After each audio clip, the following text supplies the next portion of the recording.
alianza pale pale bila kuchelewa. Sasa wale ambao mshiriki kwa sababu zisizozuilika, Mungu atawarehemu. Kwa sababu tuombe rehema.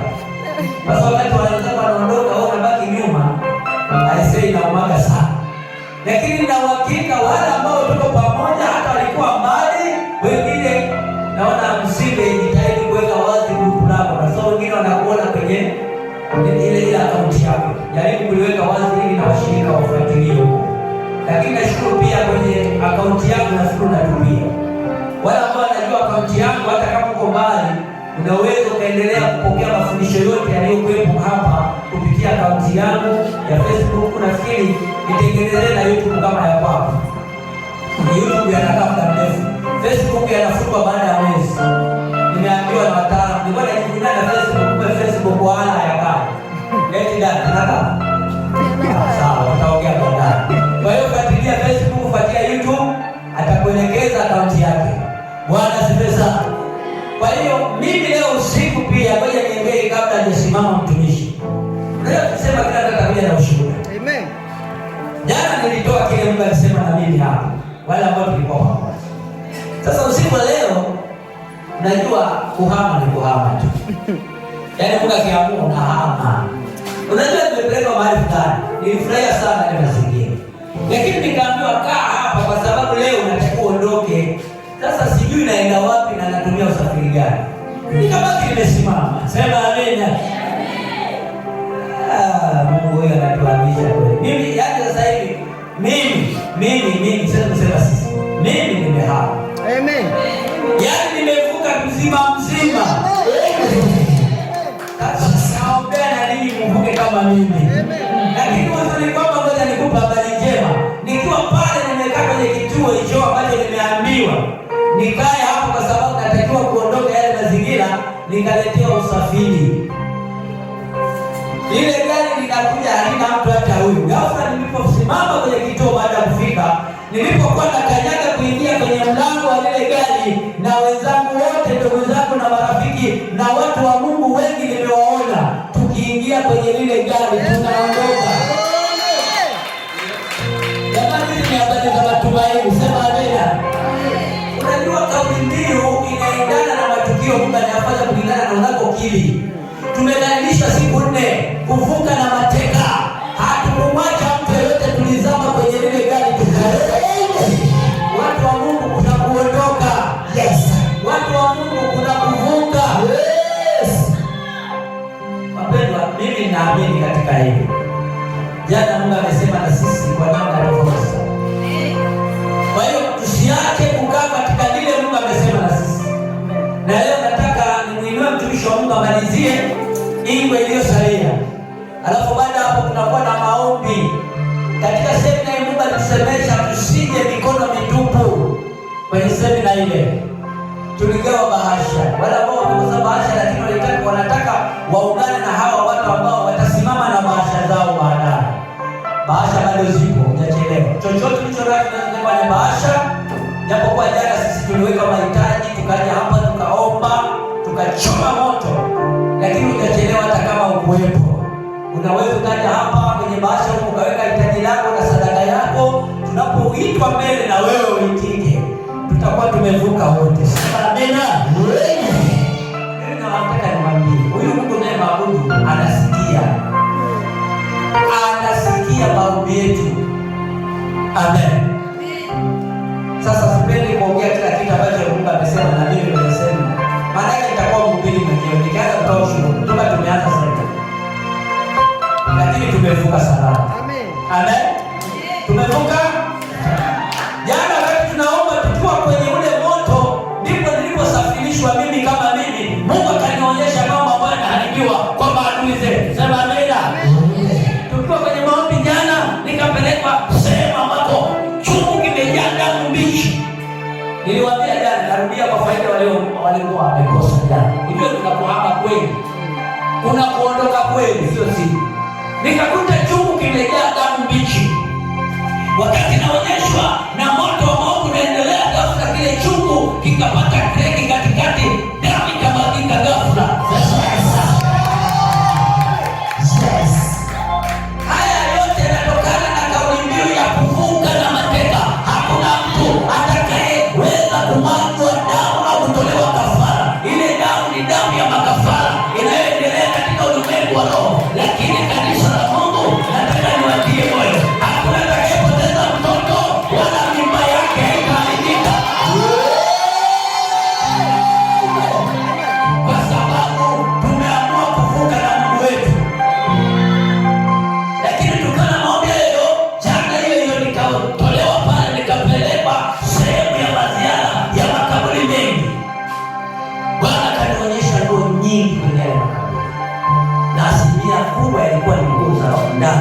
nikazikuta makaburini. Bwana akaniambia, hata hivyo nimesikia, hakuna atakayefungwa kwa kuchukuliwa chochote, hakuna atakayekamatwa kwa kuchukuliwa chochote. Bwana anakuvusha. Sema amina. Hata kama walichukua nyayo zako usiogope. Hata kama waliiba umetafuta nguo yako uione, nataka nikwambie, kila kitu kimeharibiwa. Hakuna madhabahu itakayokukamata tena. Lakini dakika ya mwisho nikapelekwa kunako mfanyabiashara moja, nikamwambia wafanyabiashara na wafanyakazi, mwe makini. Bwana amenionyesha hili jambo litakusaidia sana. Nikapelekwa kwenye hilo sehemu na mfanyabiashara, akaja mtu na noti 10,000 kwenye ile duka. Yule ndugu muuzaji, yule ndugu alikuwa anaomba change. Alikuwa anataka change kwa huyu mtu mfanyabiashara, aidha mfanyakazi. Anapewa change, yeye amekuja na 10,000. Baada ya kutoa ile change, nikaona biashara yake ikayumba, uchumi wake ukaporomoka. Bwana kaniambia, kuna atakayewaibia tena chumbani.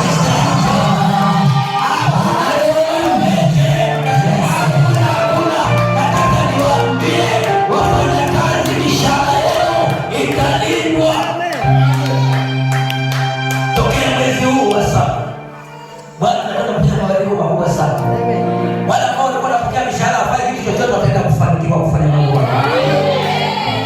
Sema amina. Kwa hiyo haya mambo Mungu amesema na sisi. Kwa hiyo tuwezi kuacha.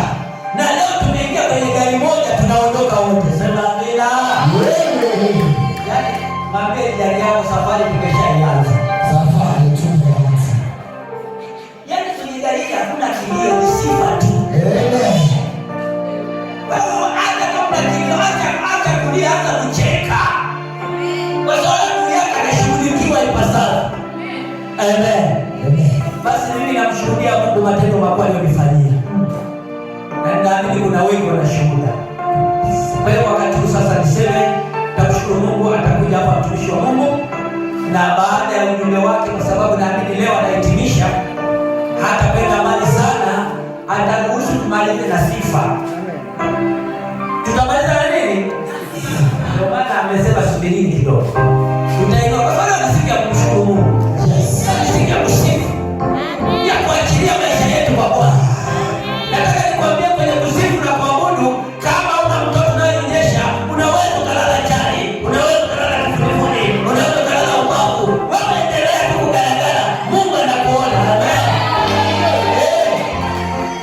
Yaani tunataka kucheza staili zote tunazojua tunacheza leo. Amen. Mungu Baba, nakushukuru kwa mtumishi wako ambaye sasa umemwandaa sasa. Yuko hapa kwa ajili ya kumalizia ile kazi uliyomtuma, na mali yako Bwana umepachagua kwa ajili ya kusemezana nasi. Na mweka mikononi mwako nikiamini dunia nzima inamfuatilia. Bwana, tumeshuhudia watu kutoka Amerika, watu wametoka Japani, watu wametoka Korea Kusini, Kaskazini, wametokea kule Zambia, Marekani na sehemu zingine za dunia. Pande zote wanafuatilia mafundisho haya. Tumepokea shuhuda kutoka kwa watu wa miji mikubwa mbalimbali kule Nairobi, Kenya, watu wanafuatilia Uganda, na kule Zambia watu wanaendelea kufuatilia. Na leo tuko mbele zako, tunaamini ibada hii Bwana, walio wengi wataponywa na watashuhudia matendo makuu ya Mungu kupitia fundisho hili. Asubuhi leo tutaweka mikononi mwako. Hebu tuseme amen. Karibu mtumishi wa Mungu. Naomba makofi mengi ya vigelegele. Haleluya. Haleluya. Una amani? Kama una amani, punga mkono na mimi. Punga mkono. Asante. Ninakusalimu katika jina la Yesu. Jina lipitalo majina yote. Ni siku yetu ya 4, siku ambayo Mungu ametupa neema na kibali kuweza kuifikia. Sio kwa akili yangu wala sio kwa akili yangu. Ni neema tu ya Mungu. Haleluya.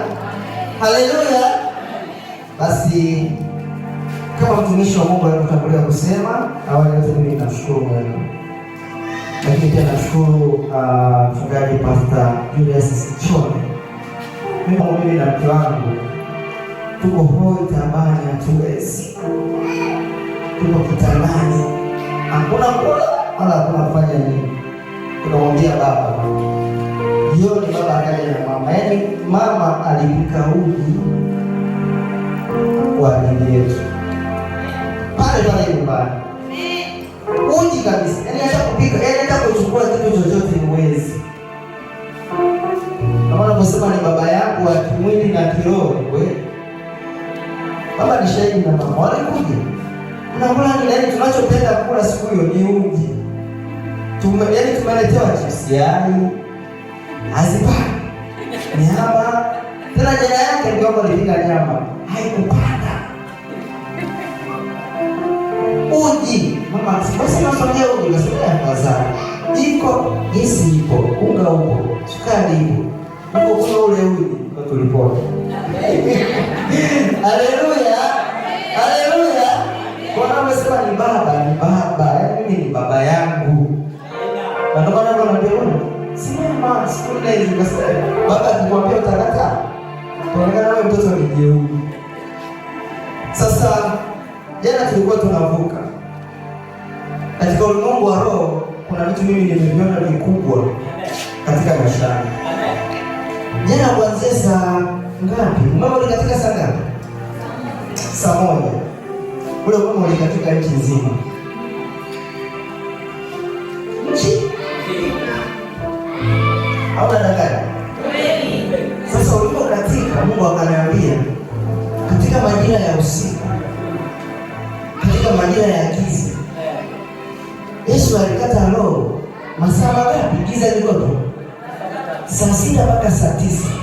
Alafu akashuka kuzimu akamnyang'anya.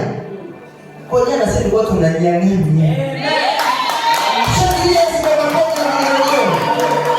Jana tulikuwa tunanyang'anya. Yaani katika ulimwengu wa kimwili ni mambo mekati. Lakini katika ulimwengu wa roho tunanyang'anya. Yes. Ngara mwambia mke wangu, kuna kitu Mungu anafanya, sio bure. Nikamwambia tufunge duka tuondoke nyumbani. Sio bure, tufunge. Amen. Tufunge. Kuna kitu Mungu alikuwa anafanya. Na wakati mchungaji anaendelea kuongea hapa, nikakumbuka wana wa Israeli wanavuka bahari ya Shamu. Wale wa Misri wakati wanafuatilia, malaika wakaenda wakachomoa matairi yao. Nilivuta picha wako mbele kule, lakini wa Misri wanafuatilia. Kila wanapokaribia, malaika wanachomoa. Kutoka hiyo, soma kutoka ile sura ya 13-14. Wanachomoa. Hawezi wakakukaribia. Hawawezi. Na Mungu akaniambia, walipovuka sasa, na wenyewe kwa sababu ile bahari walikuwa wanaona, mbona wamevuka na sisi tupite? Kwa sababu kwa ukuta huko.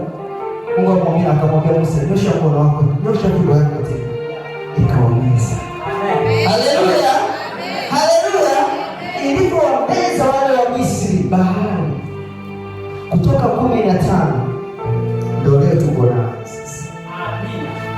Kutoka 15 Biblia inasema hivi, wakaanza kumwimbia Mungu. Watu kaimba kama uko kwenye magumu. Kuna mmoja unasema tuibane nyimbo za Mungu wetu wakati bado tuko watu. Unaimba? Bado tuko mate, lakini wako huru wanaimba. Haleluya. Leo ni siku ya kumshukuru Mungu. Jana tulikuwa hapa tumeona Mungu alivyotuvushia. Tumevusha. Na wale ambao kuwepo tumevuka na wewe hatujakuacha. Haleluya. Tumevuka na wewe. Maadamu umekaa, ushawahi kukaa kwenye kiti. Hiyo yote ambaye alikukaa, aliwahi kukaa. Hakuwepo siku 4 au leo, lakini alishakaa, alishaingia ndani. Tumevuka naye. Yote ambaye aliingia ndani tumevuka naye. Haleluya. Sasa leo tunakwenda kuangalia upande wa pili wa bahari. Andika upande wa pili wa bahari. Upande wa pili wa bahari. Matumizi ya mateka na utukufu mpya. Tumeshateka mateka. Sasa tuko upande wa pili wa bahari. Kumbuka tushavuka bahari, tuko upande wa pili wa bahari. Matumizi ya mateka na utukufu mpya.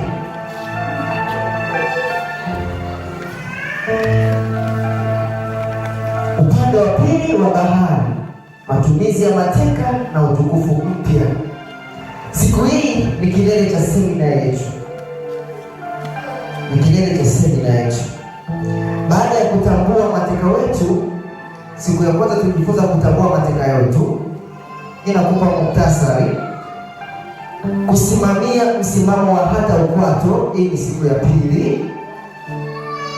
Na kuendesha operation rejesha, hii ni siku ya tatu. Sasa tumefika upande wa pili wa bahari. Hapa tutajifunza jinsi ya kulinda ushindi wetu. Jinsi ya kulinda ushindi wetu tutakachojifunza hapa. Lakini pia kuweka wakfu baraka tulizorudisha.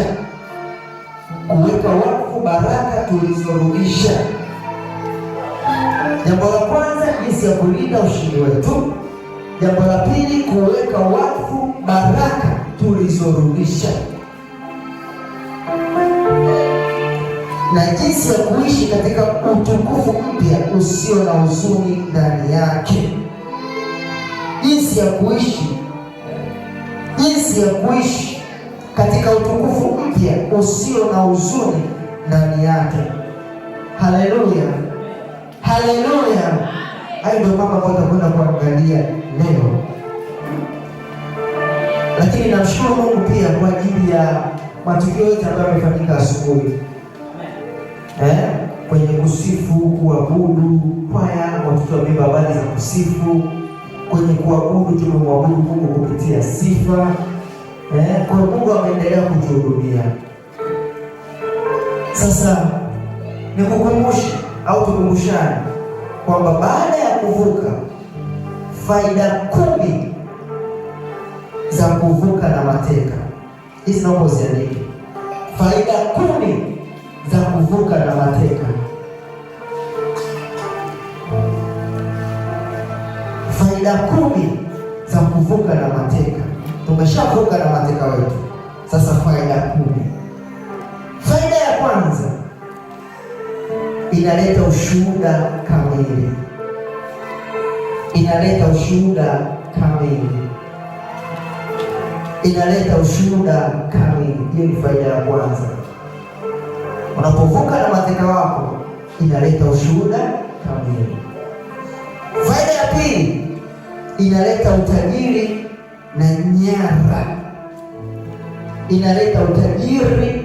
na nyara. Unapovuka na mateka wako, inaleta utajiri na nyara. Hiyo ni faida ya pili. Faida ya tatu, udhihirisho wa mamlaka kamili.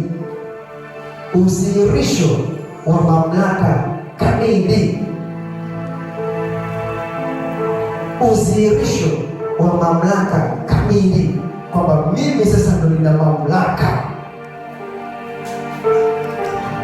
Faida ya 4, kurejeshewa muda na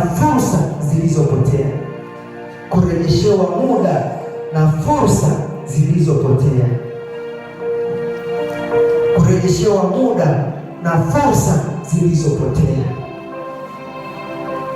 Kuna fursa ambazo zimepotea, kuna muda ambao umepoteza. Sasa tumevuka, tumerejeshewa. Faida ya 5,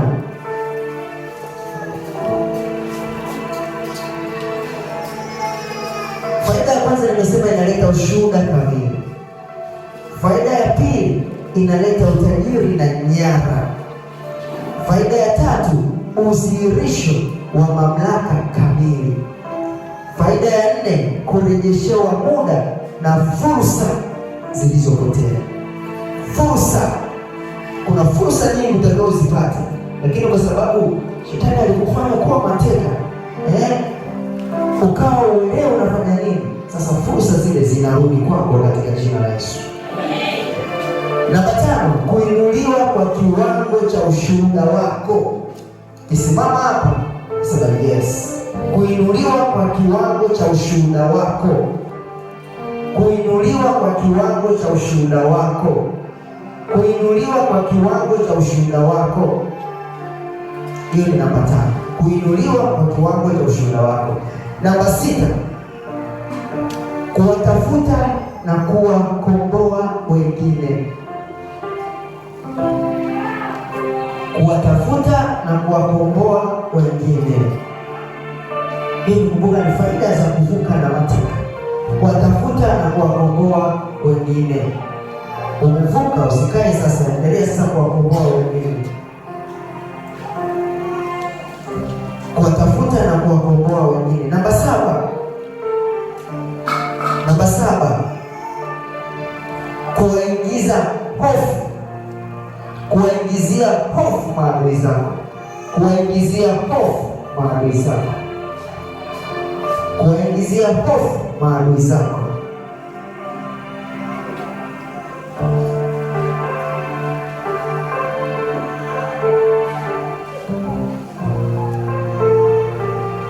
Kuwaingizia hofu maadui zako.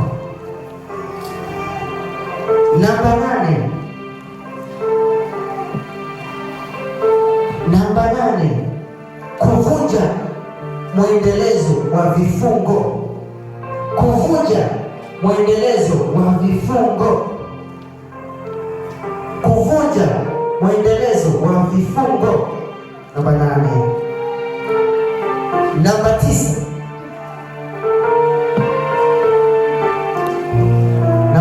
kuvunja. Namba 8 aliandika kuvunja mwendelezo wa vifungo. Hiyo ni namba 8.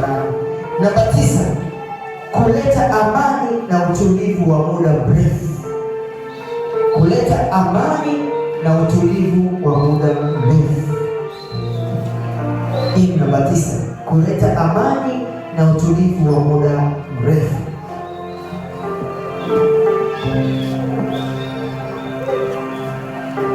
Ya mwisho namba 10.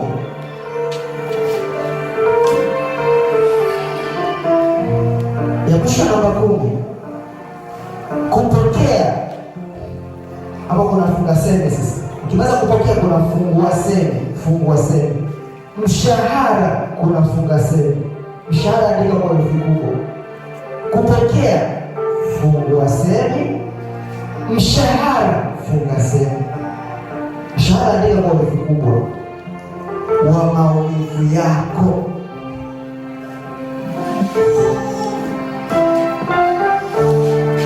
Kupokea mshahara wa maumivu yako.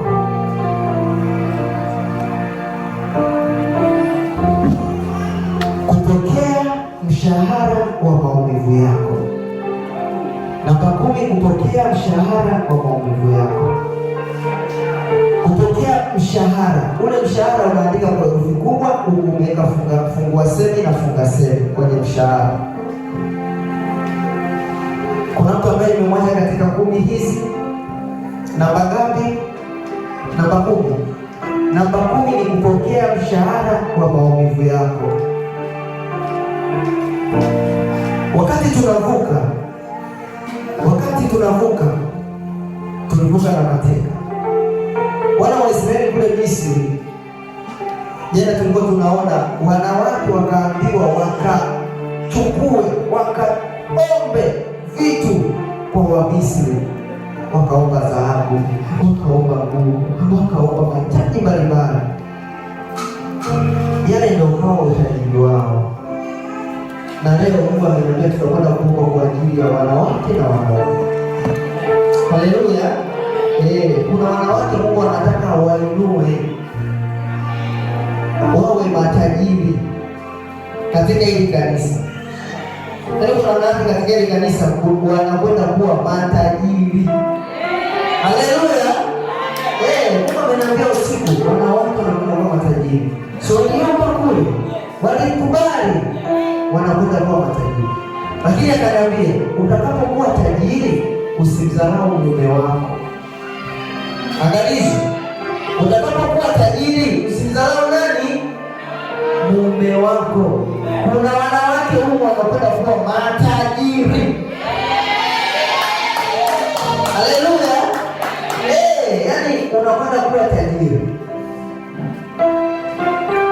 Mwanamke anamaanisha binti, mwana jinsia ya kike, unakwenda kuwa nani? Tajiri. Kwa nini nataka niseme hivyo? Kwa sababu leo ni siku ya shukrani. Kitabu cha Kutoka ile sura ya 15 mstari wa 20.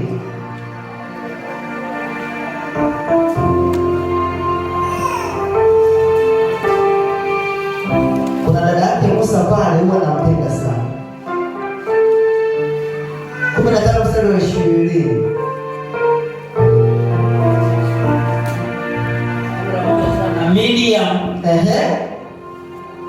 Miriam nabii mke ndugu yake Haruni akatoa tari mkononi mwake, wanawake wakatoka wote wakaenda nyuma yake wenye matari na kucheza.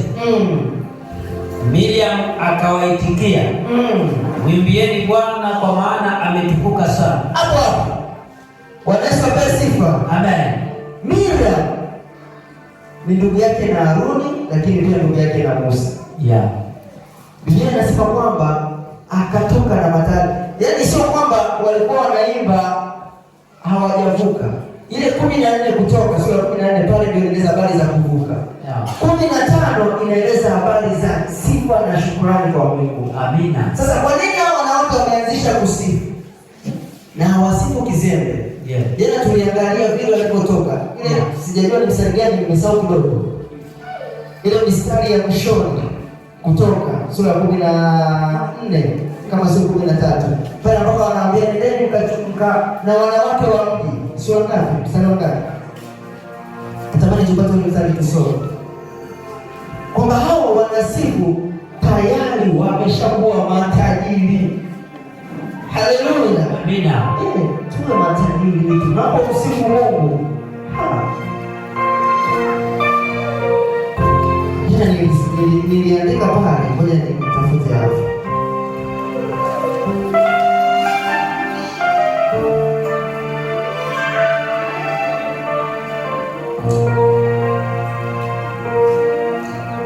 Ni Kutoka 12 mstari wa ngapi? Nafuatilia hapa. Hebu moja soma ile Kutoka 3 inasema 3:21-22. Wakati tunaangalia leo Kutoka 12.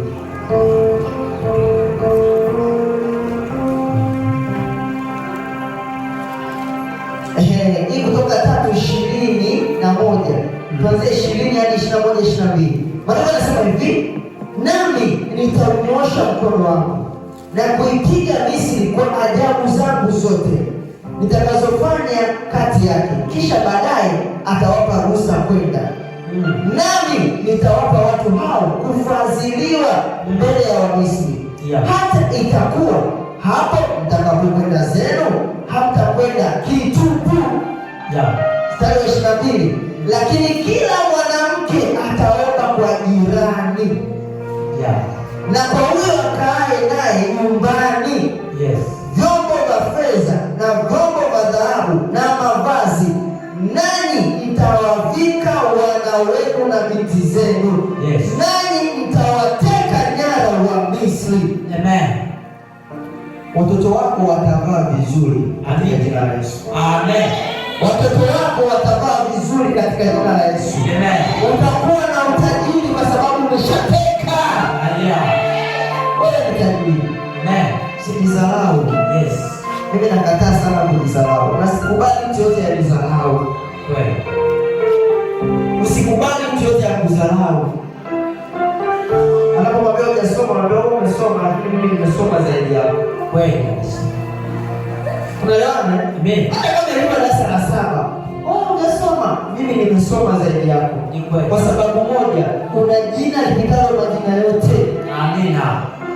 Tunasoma sana kujivunia daktari wake, wanahabari wake, lakini walijivunia jina la Yesu. Matendo ya Mitume sura ya 4:13 tunaona walipoona ujasiri wa Petro na Yohana, kwa sababu ni watu wasiokuwa na elimu, wasiokuwa na maarifa, wakastaajabu kwa sababu walikuwa na Yesu.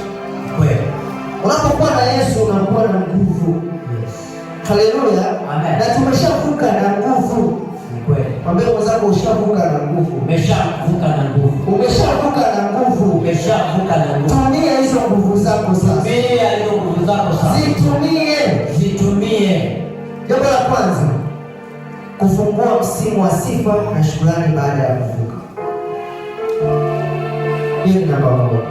Kufungua msimu wa sifa na shukrani baada ya kuvuka. Yes.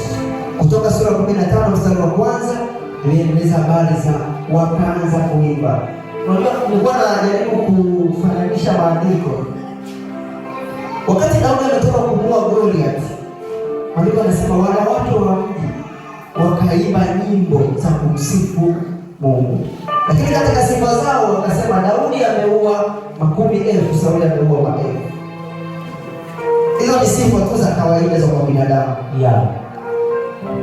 Na kitu ambacho alikuwa anazungumza anasema Daudi aliridhika na zile sifa, badala angerudishia nani? Sasa ukifanya jambo lolote jema, utakapokuwa unapongezwa, usikubali kupokea zile sifa. Rudisha kwa nani? Kwa Mungu. Watu wengi tunashindwa kuendelea kwa sababu tunachukua sifa za Mungu tunazifanya kuwa za kwetu. Na Daudi ilimtesa. Sauli alipoona kwamba wamempa 10,000, alafu mimi amenipa maelfu, huyu anachotakiwa sasa hivi atatoa tu hata na ufalme. Ngombe ukaanzia hapo. Kisa cha Daudi na Sauli kilikuwa ni sifa. Akaanza kuimba, anafuatwa. Lakini Daudi angesema jamani, hizi sifa jamani, mfalme ndo amenituma mimi. Mimi ndo tumpe nani? Tumpe mfalme. Ungeishia hapo. Tumheshimu mfalme. Lakini akasema anatulia. Tena sisi nimeua. Ndio mimi kwa naibu anacheza ameua 10,000. Unajua mtakikupa 10,000 afu ukapewa 1,000.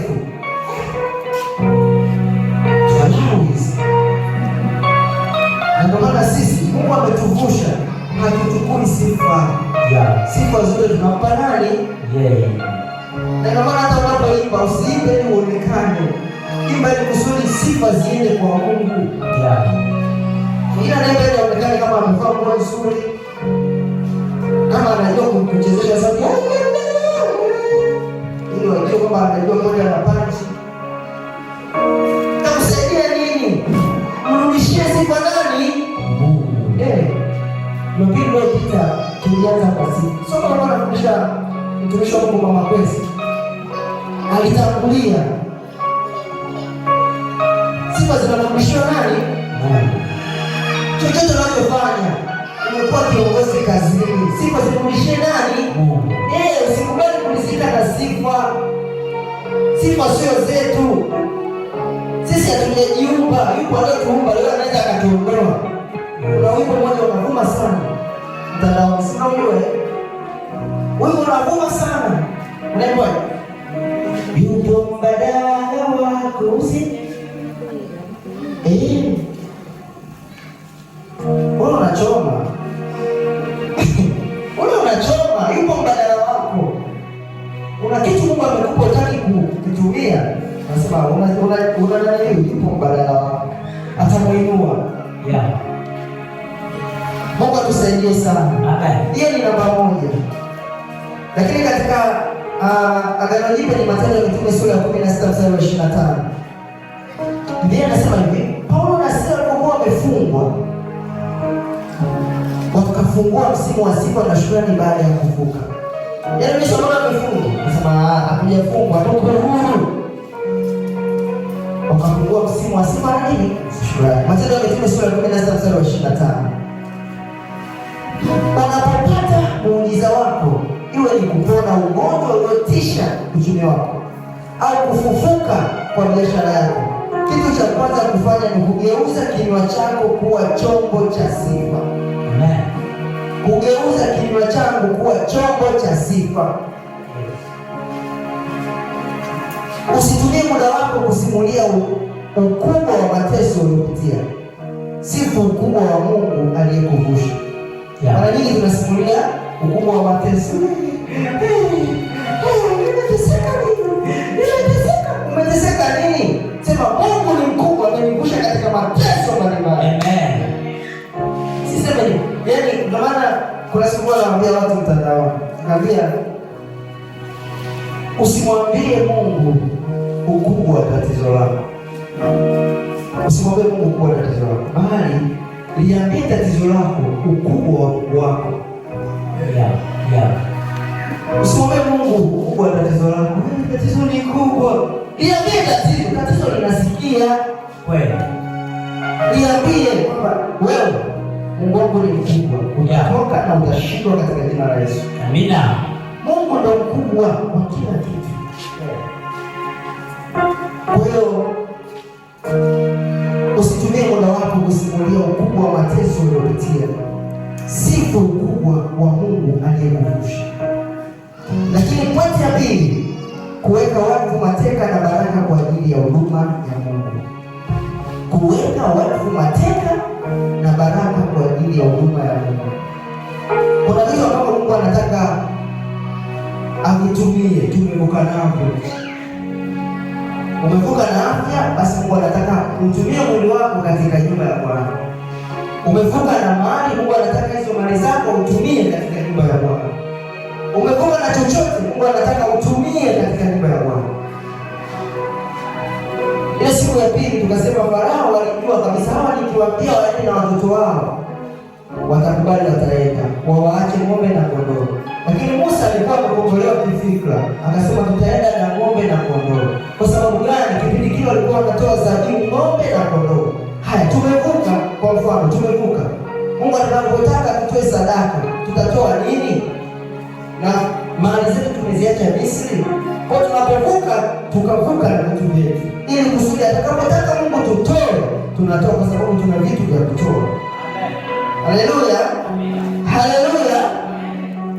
Kutoka sura ya 10:26 anasema kwa kuwa ni lazima tutoe baadhi ya hiyo ili kumtumikia Bwana Mungu wetu, nasi hatujui tutakavyotumikia Bwana hata tutakapofika huko. Kwa hiyo Musa anamwambia Farao. Kwa hiyo namba 2 Bwana anasema kuweka watu mateka na baraka kwa ajili ya huduma ya Mungu. Na ndio maana leo tutakapokuwa tunasifu, tutakuwa na maombi pia kuweka watu vitu ambavyo tumevuka navyo. Iwe ni mwili wako umevuka nao, iwe ni kazi, biashara umevuka nayo, kuweka watu. Haleluya. Petro wa kwanza sura ya 5:10, maandiko yanasema hivi: na Mungu wa neema yote aliyewaita kuingia katika utukufu wake wa milele katika Kristo, mkiisha kuteswa kwa muda kidogo, yeye mwenyewe atawafanya imara na kuwathibitisha na kuwatia nguvu. Hii ni Biblia ambayo mimi nimesoma, ambayo imetafsiri baadhi ya maneno ambayo ni magumu misamiati. Najua Biblia yako pia umesoma kama tofauti na mimi. Sasa kwa nini? Baada ya kusema mapambano na mateso ya muda kidogo, neno linasema Mungu anakufanya imara, anakuthibitisha na kukutia nguvu. Huu ni upande wa pili wa bahari, ambapo unatawala badala ya kutawaliwa. Upande wa pili wa bahari ni kutawala. Wana wa Israeli walipovuka bahari ya Shamu, kulikuwa ni kutawala, sio kutawaliwa. Na ndio maana ukiendelea kusoma, watu wanapewa miji, makabila wao, utamiliki hapa Mama Kwese, Dani utamiliki hapa. Baada ya kuvuka, huwezi ukamiliki kama kama bado uko mateka. Mateka hana anachomiliki, bali anamilikiwa. Hana anachomiliki, bali anamilikiwa.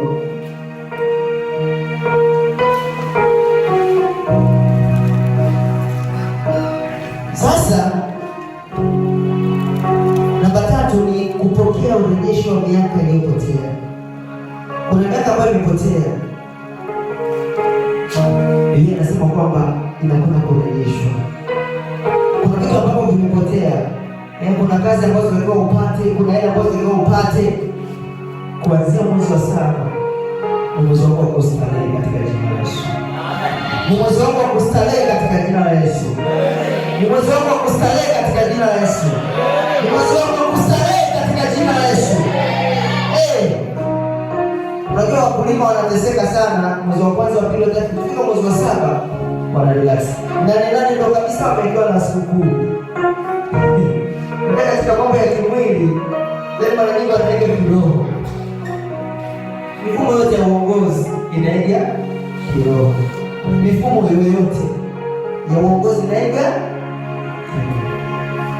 Mwanzo tumekuwa sana siku ya 8 wa kulima. Kwa sasa mmeshakuwa mmechoka. Lakini mwezi wa 7 pale, mwezi wa relax.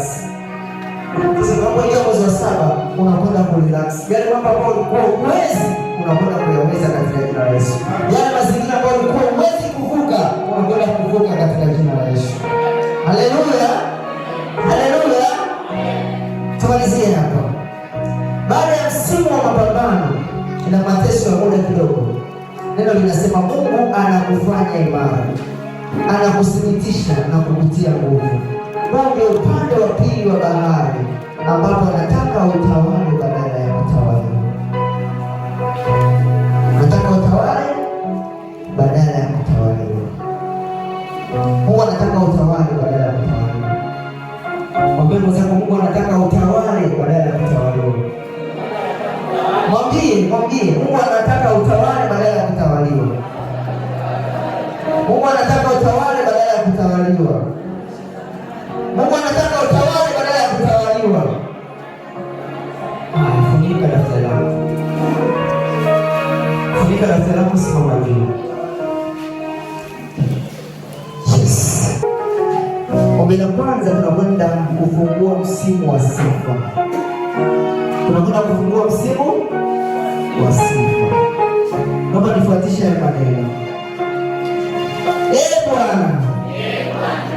Bwana. Ninasimama upande wa pili wa bahari leo. Ninasimama upande wa pili wa bahari leo. Ninainua sauti yangu kukusifu na kukushukuru kwa sababu umetupa fursa. Ninainua sauti yangu kukusifu na kukushukuru kwa sababu umewatupa farasi na wapanda farasi. Kwa sababu umewatupa farasi na wapanda farasi baharini. Kinywa changu kimejaa ushuhuda na sifa zako. Sasa na hata milele kwa jina la Yesu. Sasa na hata milele kwa jina la Yesu. Mshukuru Mungu, mshukuru Mungu. Mshukuru Mungu, mshukuru Mungu. Baba, katika jina la Yesu ninakushukuru. Ninasema asante kwa maana Mungu umewatupa farasi na wapanda farasi baharini. Yesu, umewatupa. Tumeshuhudia tukiwa ng'ambo ya pili. Tumeshuhudia tukiwa ng'ambo ya pili. Tumeshuhudia farasi na wapanda farasi. Yesu, asante. Yesu, asante.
usikize.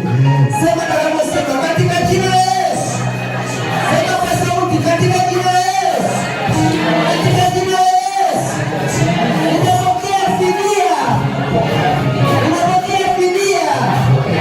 Ya miaka yangu yote. Ya miaka yangu yote. Iliyoiona nzige. Iliyoiona nzige.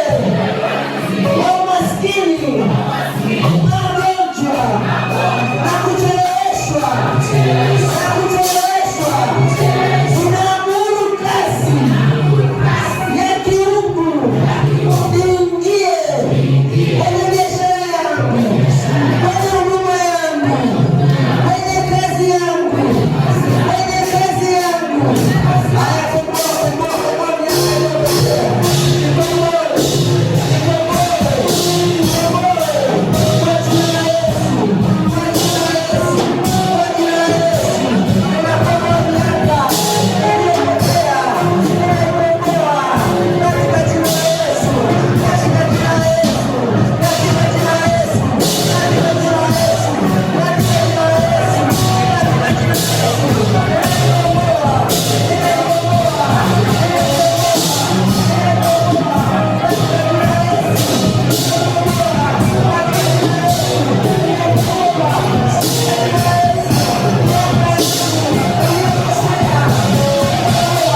kufanikisha sana.